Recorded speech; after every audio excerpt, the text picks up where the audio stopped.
एक बार भगवान बुद्ध के पास उनके एक शिष्य आते हैं और उनसे कहते हैं, हे प्रभु, मुझे ध्यान करते बहुत समय हुआ, परंतु मैं ध्यान में उस लक्ष्य को प्राप्त नहीं कर पा रहा हूं जो मैं चाहता हूं।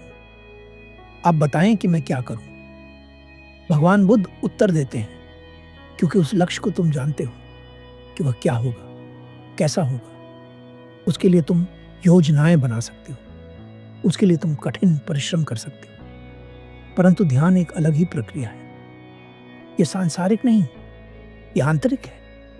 इसे पाने के लिए ना तो तुम कोई योजना बना सकते हो, न ही कोई प्रयत्न कर सकते हो। बुद्ध कहते हैं, जिस प्रकार सभी लोग संसार में सांसारिक चीजों को पाने के लिए प्रयत्न करते हैं, उसी प्रकार तुम ध्यान को प्राप्त करने का प्रयत्न कर रहे हो, जो कि इससे बिल्कुल अलग है।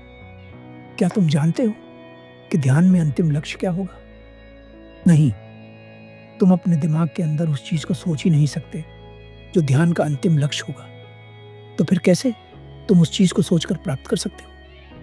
ये बिल्कुल असंभव है, ये नामुमकिन है। तुम इसे नहीं कर सकते। तुम्हारे अंदर तनिक भी लालसा नहीं होनी चाहिए किसी भी चीज को लेकर, चाहे वह अंतिम सत्य ही क्यों ना हो।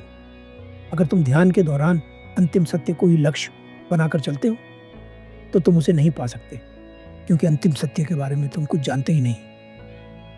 ध्यान की उस अंतिम अवस्था के बारे में भी नहीं सोचना है। तुम्हें सिर्फ पूरी तरह से अपने आप को समर्पित कर देना है, पूरी तरह से अपने आप को छोड़ देना है। जिस समय तुम ध्यान करो, उस समय तुम्हारे लिए कोई भी चीज आवश्यक नहीं होनी चाहिए, यहां तक कि मैं भी नहीं, यहां तक कि तुम्हारी वह अंतिम अवस्था भी नहीं जिसे तुम पाना चाहते हो। तब तुम सच्चे ध्यान की अवस्था में पहुंचोगे।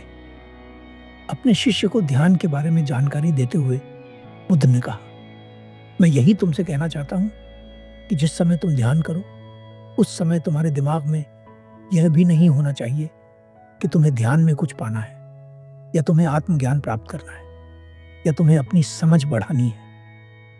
यह भी नहीं होना चाहिए कि मेरी स्थिति सही है या गलत। बिल्कुल रिलैक्स।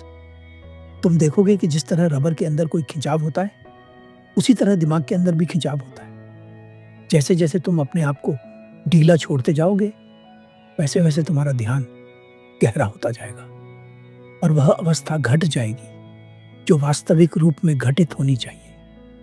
आशा करता हूं कि यह वीडियो तुम्हारे लिए उपयोगी साबित होगी।